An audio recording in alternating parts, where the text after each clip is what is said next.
नागपूर आले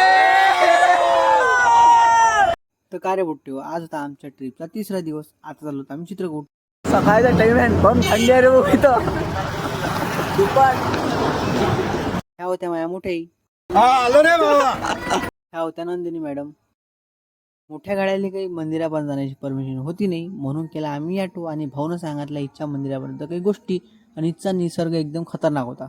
मंदिराकडे जायच्या अगोदर काही लागले होते दुकानं पण आम्हाला काही घ्यायचं होतं नाही म्हणून आम्ही सरळ निघालो. अंदर जाण्यासाठी काढले आम्ही तिकिटा. इच्छीबाई म्हणत होती कंटिन्यू राम राम म्हणा.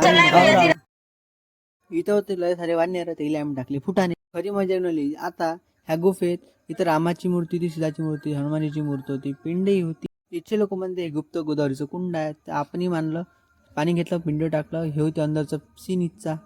गुफेतल्या गोट्यावर सगळेजण लिहून आले राम राम. मी लिहिलं, घरच्यांनी लिहिलं. बाहेर निघाल्याबरोबर आताचा प्रसाद वाढणेराने ओढला. हे होते अंदरची अधिक एक गुफा. तिथे एक मूर्ती जी होती. मंदिरात येताना आणि जाताना सगळेजण एक एका लागताना लय गोंधळ होते. सकाळी सकाळी गर्दी कमी होती पण आता गर्दी पण माहिती होते. आपला सगळा गळा पार्क.